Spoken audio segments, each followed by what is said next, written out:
Fish டேங்கை clean பண்ணி எல்லா ஃபிஷ்ஷஸையும் டெம்பரரியாக ஒரு டப்பில் போட்டு வச்சுட்டு அப்சர்வ் பண்ணிட்டு இருந்தேன்.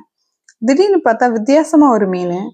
டேய் யாரா நீ, எப்பட்றா இங்கே வந்த, நெத்தியில் பொட்டெல்லாம் வச்சுட்டு வித்தியாசமாக இருந்தான்.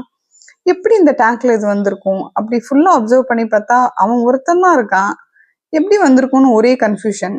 அப்புறம் தான் தோணுச்சு, ஓகே நம்ம பாண்ட்லேருந்து செடியெல்லாம் எடுத்துட்டு வந்திருப்போம், அதில் எக்கில் வந்து இங்கே வந்திருப்பான்.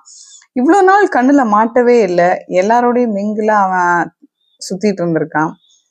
இவனை என்ன பண்ணான்னு தெரியல, செப்பரேட் பண்ணி வச்சிருக்கேன். சரி வளர்த்திடலாமா, வளர்த்துனா இது தனியா எப்படி வளரும், இதுக்கு பேர் இல்லையே, கொண்டு போய் விட்டுறலாமா, விட்டா சர்வைவ் ஆகுமா, செத்து போயிடுமா, ஒரே கன்ஃபியூஷன்ல இருந்து சரி கொண்டு போய் விட்டுறலாம் அப்படின்னு சொல்லிட்டு முடிவு எடுத்துட்டோம். செடியெல்லாம் ஒரு ஸ்பெசிஃபிக்கா ஒரு குளத்துல இருந்தா எடுப்போம். அங்கே போயிட்டு நாங்க அப்சர்வ் பண்ணி பார்த்தோம். சரி அவனை மாதிரி வேற வெரைட்டிஸ் மீன் இருக்கான்னு பார்த்தா எஸ், நெத்தியில போட்டு வச்ச மாதிரி நிறைய பேர் இருக்காங்க. ஓகே அவனோட சைஸ்லயே தான் இருக்காங்க.